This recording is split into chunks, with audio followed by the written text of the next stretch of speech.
Support comes from the Missouri Forest Products Association. Missouri produces wood pallets, railroad ties, white oak barrels, hardwood floors, and more. Details on the variety of products made in the state are at choosewood.com. Welcome to St. Louis on the Air. I'm Sarah Fensky. James H. Buford was the CEO of the Urban League in St. Louis for 28 years, as well as a national board member 2 times and, for a time, the president of its Association of Executives. He died Friday, November 29th, at age 75. Buford joined St. Louis on the Air after his retirement in 2013. On the show, he talked about his time as a civil rights advocate. Here's how he described the work he did. My job is a balancing act. I have to provide service to people. That's what I've been paid for over the 28 years, is to bring in programming and expand the services offered through the Urban League. And I'm also someone who has to criticize the people because I have to advocate. I remember the first director of employment at the Urban League, before I ever got there, was a guy named Frank Campbell. Frank went down to Anheuser-Busch and said, I want you to hire the people at the Urban League. And they said, well, in those days, we don't hire African-American people. He said, well, you need to change that.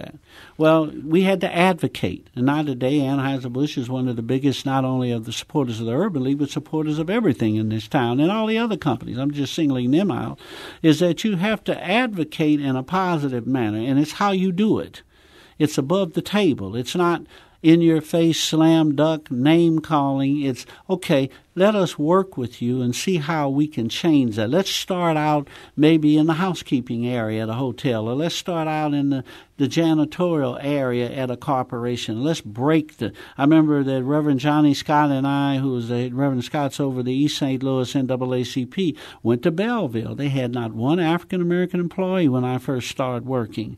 And we worked with them. We tried not to be critical or go public with it, although 60 Minutes got hold to it, and we were on there once. But we tried to, you can't work with the people if you're going to criticize. Now today they have an African-American police chief, many African-Americans working, and a lot of black people live in Belleville now. So you have to do that, or you're defeating your purpose. That was James Buford on St. Louis on the Air in 2013. He also described on the show that day his philosophy of making change. Reverend Jesse Jackson has a famous quote: there are tree shakers and there are jelly makers. So the people that shake the tree to get the fruit off of it, that's their role. But once you do that, some jelly makers have to come in, pick up the fruit, and convert it into jelly. So my good friend Al Fleischman called me. He was a mentor, and he said, Jim, I just got you a membership at the Missouri Athletic Club. And I said, I can't join the Missouri Athletic Club, Al. I didn't ask for that. They don't let, there are no black members and there are women. I'm a civil rights league. He said, Jim, if you knock a door down and walk away, it's vandalism. If you knock a door down and walk through, it's progress. And that's the attitude I've always had. And that was James Buford. In addition to his civil rights legacy, Buford was something of a local fashion icon. He frequently donned a bow tie. He eventually collected more than 300 of them. And during his appearance on St. Louis on the Air, we took a call from a fellow activist named Ira Folks, who explained what he admires about Buford. And then they discussed those bow ties. Jim, congratulations on your retirement. Oh, this is Ira Folks. Hi, Ira. Good to see you. Good to hear you. I can't see you, but good to hear you. Yeah, I remember when you and I, Ron, met years ago before you got the job over there, at the Urban League. Mm-hmm. And you said some things that directed my life. But I like about you the most, you're the same Jim Buford I met back in the 80s as you are now. Well, thank you, Ira. That's quite a compliment coming from you. Ira's an activist and been involved and cares about this community. So coming from you, that's quite a compliment, my friend. And one last thing, those bow ties, they look better and better as you saw the trend. Well, they did a feature on me. I got the award of Citizen of the Year, and you may have saw it on Channel 5, did a little promo about my bow ties, and I have over 300 of them, and I don't wear them all, but I collect them. But thank you, Ira. A little story on that. I was living in Washington, D.C., and I had my sons, who are now 41 and 36, one was kindergarten and one was an infant.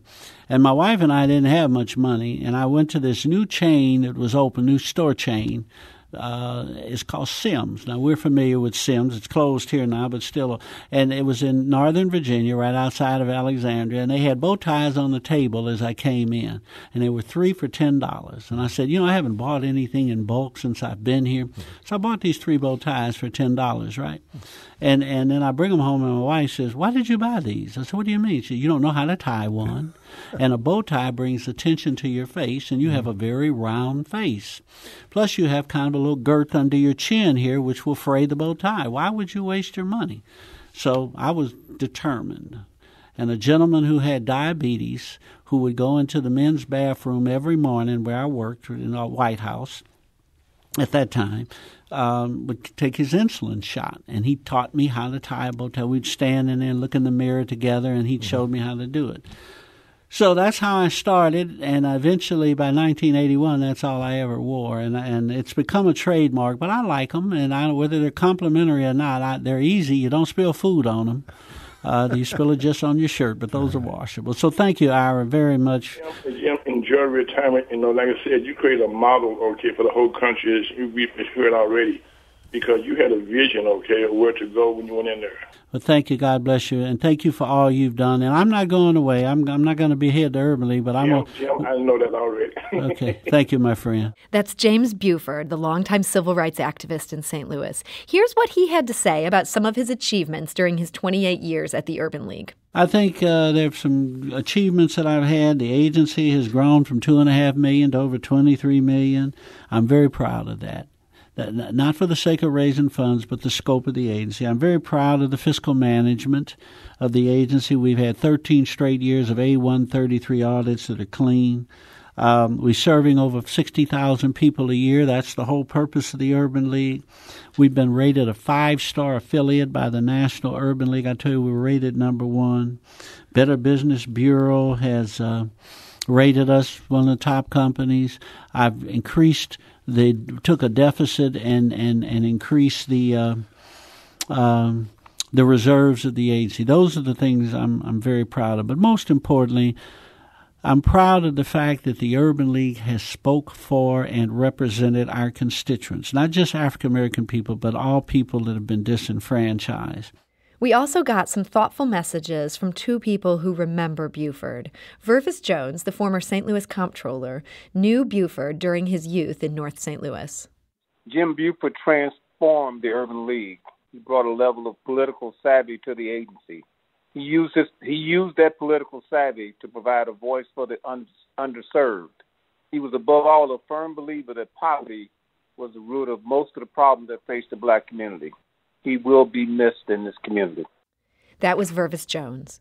And we also heard from Michael Patrick McMillan, the current president and CEO of the Urban League of Metropolitan St. Louis. I have had the privilege now of serving as president of the Urban League for a little bit over 6 years. And succeeding Jim Buford has been a tremendous honor. He is an iconic figure in the local community, but also in the National Urban League movement. He has served on the National Board of Trustees on 2 occasions.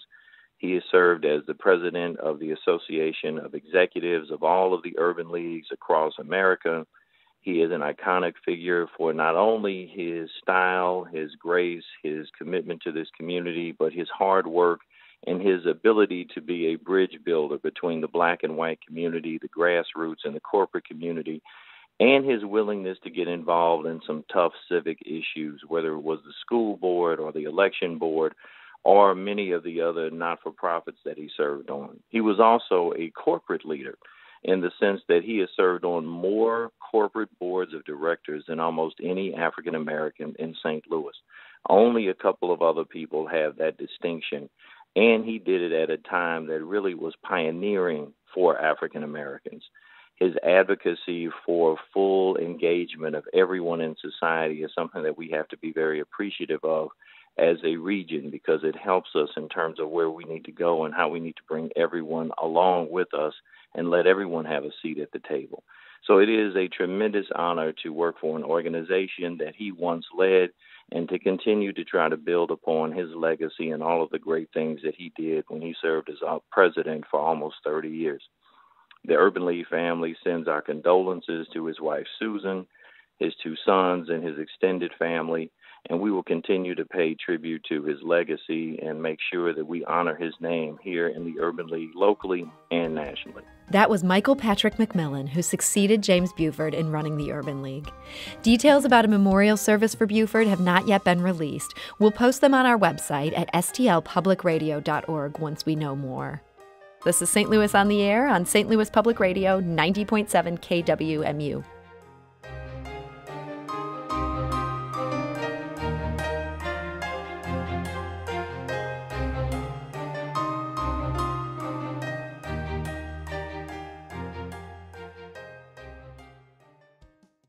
Support comes from the Missouri Forest Products Association.